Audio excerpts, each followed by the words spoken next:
सभा के अधिवेशन से भारत का एक पुराना सपना साकार हुआ। निर्वाचित सदस्य महीनों से आमंत्रण की प्रतीक्षा कर रहे थे। जैसे ही वो मिला, वो समय से पहले ही संसद भवन पहुंचे।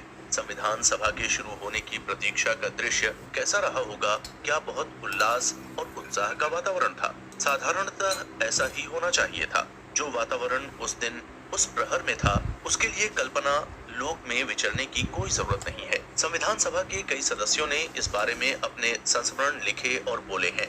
उनसे एक शब्द चित्र बनता है, जिससे आज भी उस पूरे माहौल की एक झलक को चेतन मन में अंकित करना संभव है।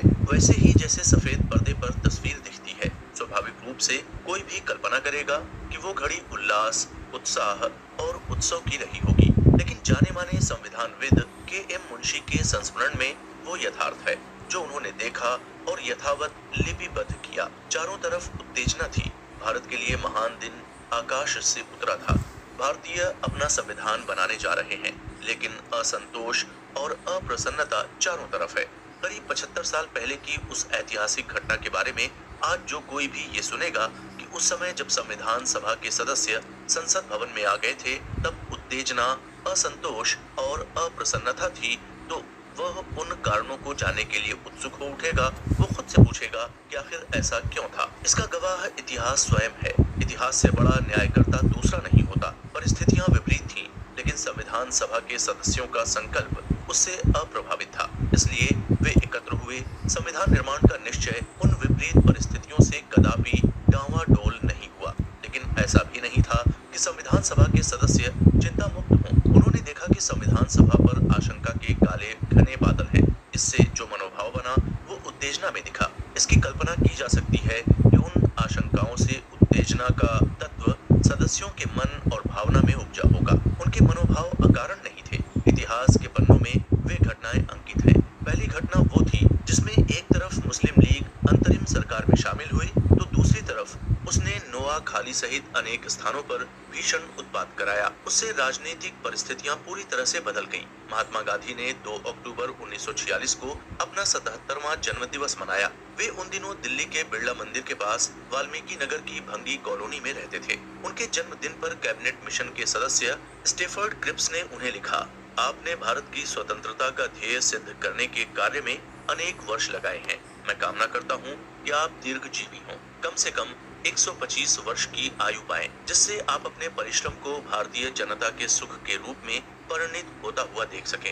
ये बड़ा कठिन काल है, फिर भी हम सही दिशा में प्रगति कर रहे हैं। कुछ कदम हम और चल लें तो ये महान कार्य पूर्ण हो जाएगा और फिर भारतीय स्वतंत्रता की सिद्धि का आनंद हम सब मिलकर मना सकेंगे। लेकिन उनकी शुभकामना ने कुछ दूसरा ही प्रभाव डाला। प्यारे लाल ने लिखा है, अंतरिम सरकार में आने के मुस्लिम लीग के निश्चय की घोषणा 15 अक्टूबर को हुई। गांधी जी को लगा कि अब वे सेवाग्राम लौटने को स्वतंत्र हैं। वहाँ कितने ही कार्य उनकी प्रतीक्षा कर रहे थे। उनके प्रस्थान के लिए 27 अक्टूबर की तारीख तय हुई थी, परंतु जिस दिन सरकार में सम्मिलित होने की लीग के निर्णय की घोषणा हुई, उसी दिन मुसलमान जाति की ओर से पूर्वी बंगाल के मुस्लिम बहुमत वाले नोआखाली जिले में व्यापक सांप्रदायिक दंगे फूट पड़ने के समाचार आए। वहाँ हिंदुओं के हजारों घर जलाकर राख कर दिए गए।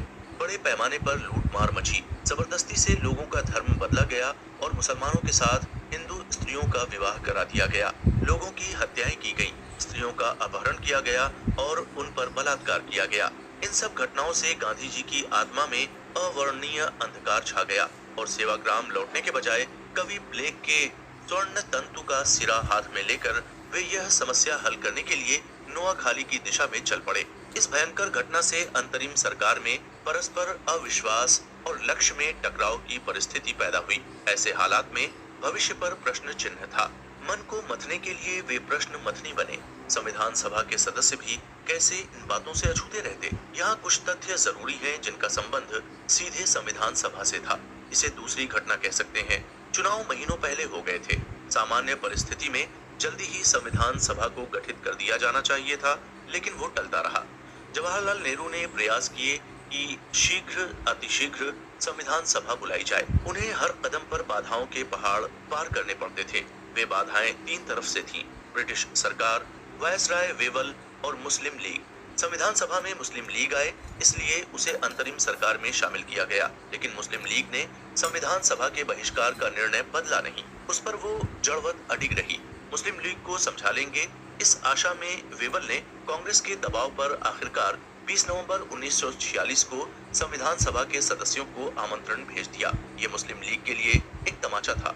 उसका जवाब देने में जिन्ना ने देर नहीं की। अगले ही दिन घोषणा कर दी कि वायसराय ने संविधान सभा का अधिवेशन बुलाकर भारी भूल कर दी है। मुस्लिम लीग का कोई भी प्रतिनिधि उसमें शामिल नहीं होगा। कांग्रेस ने इस पर चुप्पी नहीं बरती, पलटवार किया। कांग्रेस की ओर से बयान दिया गया कि मुस्लिम लीग आए या न आए, संविधान सभा का अधिवेशन होगा।